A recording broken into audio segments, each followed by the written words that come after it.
خوش آمدید۔ تو آج ہم قرآن کی ایک بہت ہی خاص سورۃ المائدہ کو سمجھنے کی کوشش کریں گے۔ اسے الہی ضیافت بھی کہا جاتا ہے، اور یہ نام بالکل صحیح ہے کیونکہ یہ سورت عہد، انصاف اور ایک کمیونٹی کو کیسے رہنا چاہیے ان اصولوں پر گہری روشنی ڈالتی ہے۔ تو آئیے اس کے پیغام میں اترتے ہیں۔ اچھا، تو اس سفر میں ہم کیا کیا دیکھیں گے؟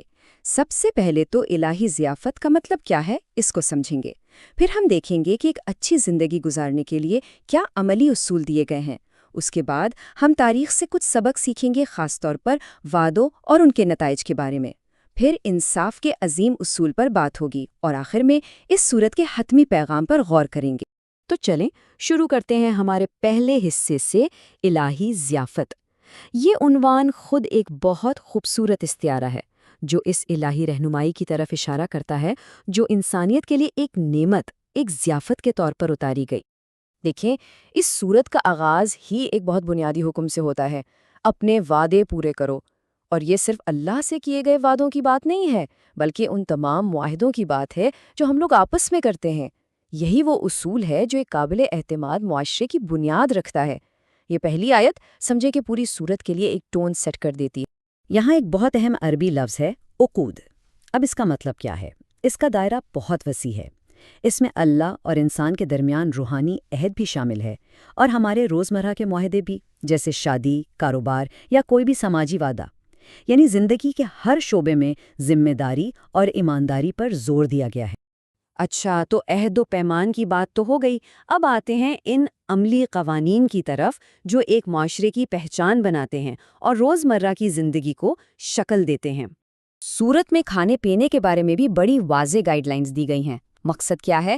ایک پاکیزہ لائف سٹائل کو فروغ دینا۔ تو حلال یعنی جائز چیزوں میں مویشی اور اہل کتاب کا کھانا شامل ہے، اور حرام یعنی منع کی گئی چیزوں میں مردار، خون اور سور کا گوشت جیسی چیزیں ہیں۔ مقصد جسمانی اور روحانی دونوں طرح کی پاکیزگی کو یقینی بنانا ہے۔ اور جب ہم اصل متن کو دیکھتے ہیں تو پتہ چلتا ہے کہ یہ ہدایات کتنی صاف اور ٹو دا پوائنٹ ہے، کوئی کنفیوژن نہیں چھوڑی گئی۔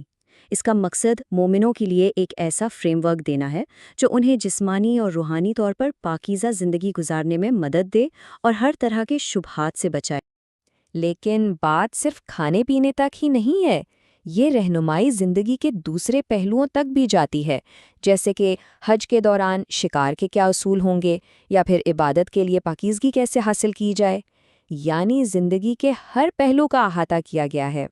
اس کی ایک بہترین مثال وضو کا طریقہ ہے۔ یہ جو مراحل ہیں، چہرہ دھونا، ہاتھ دھونا، سر کا مسح کرنا اور پاؤں دھونا، یہ صرف جسم کو صاف کرنا نہیں ہے، بلکہ یہ ایک روحانی تیاری ہے، نماز سے پہلے خود کو اللہ کے حضور پیش کرنے کے لیے تیار کرنا۔ تو اب ہم آتے ہیں سورت کے اس حصے کی طرف جہاں کہانیوں کے ذریعے بڑے گہرے سبق سکھائے گئے ہیں، خاص طور پر وعدوں کی پاسداری کے بارے میں۔ یہاں ہمیں تاریخ کے پہلے قتل کی کہانی ملتی ہے، قابیل اور حابیل کی۔ یہ آیت بتاتی ہے کہ کیسے حسد اور غصے نے ایک بھائی کو اپنے ہی بھائی کا قاتل بنا دیا، اور وہ نقصان اٹھانے والوں میں سے ہو گیا۔ لیکن اس کہانی کا اصل سبق بہت بڑا ہے۔ اس واقعے سے یہ اصول نکلا کہ ایک بے گناہ جان کو بچانا گویا پوری انسانیت کو بچانے کے برابر ہے، اور ایک جان کو قتل کرنا پوری انسانیت کو قتل کرنے جیسا ہے۔ یہ کتنا بڑا آفاقی اصول ہے۔ سورت میں بنی اسرائیل کی مثال بھی بار بار دی گئی ہے تاکہ عہد شکنی کے نتائج کو واضح کیا جا سکے۔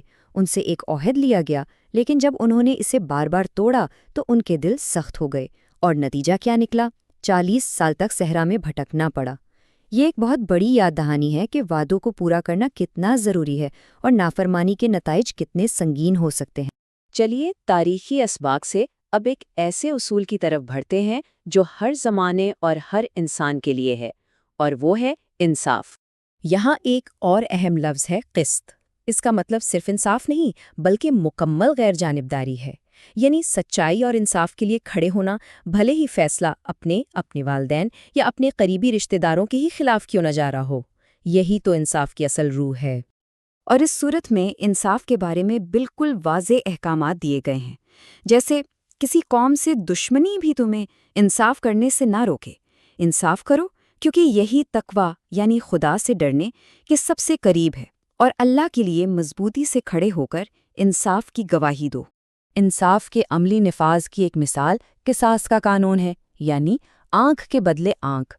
یہ اصول جو تورات میں بھی تھا اور قرآن نے بھی اس کی تصدیق کی، اس کا مقصد ذاتی انتقام کو روکنا ہے اور ایک قانونی نظام کے تحت جرم اور سزا میں توازن قائم کرنا ہے تاکہ معاشرے میں امن و امان قائم رہے۔ اچھا، تو اب ہم اپنے آخری حصے کی طرف آتے ہیں جو سورت کے تمام موضوعات، عہد، قانون، انصاف، ان سب کو ایک جگہ اکٹھا کرتا ہے۔ اور پھر آتی ہے سورت کی وہ آیت جو ایک عظیم اعلان ہے، آج میں نے تمہارے لیے تمہارا دین مکمل کر دیا اور تم پر اپنی نعمت تمام کر دی اور تمہارے لیے اسلام کو بطور دین پسند کر لیا۔ یہ پیغام کی تکمیل کا اعلان ہے۔ قرآن یہاں خود کو مہمن کہتا ہے، یعنی ایک محافظ اور حتمی معیار۔ مطلب یہ کہ قرآن نہ صرف پچھلی کتابوں جیسے تورات اور انجیل کی سچائی کی تصدیق کرتا ہے، بلکہ الہی پیغام کو اس کی آخری، مکمل اور ہمیشہ کے لیے محفوظ شکل میں پیش کرتا ہے جو ہر دور کے لیے رہنمائی فراہم کرے۔ اور آخر میں ایک سوال ہم سب کے سوچنے کے لیے، یہ جو قدیم عہد و پیمان ہیں اور انصاف کے یہ الہی اصول، یہ آج کی ہماری اس جدید پیچیدہ دنیا میں ہماری زندگی، ہماری اخلاقیات اور ہمارے معاشرے کو کیسے بہتر بنا سکتے ہیں؟ اس پر سوچنا ہی اس سورت کے پیغام کو اپنی زندگی میں لانے کا پہلا قدم ہے۔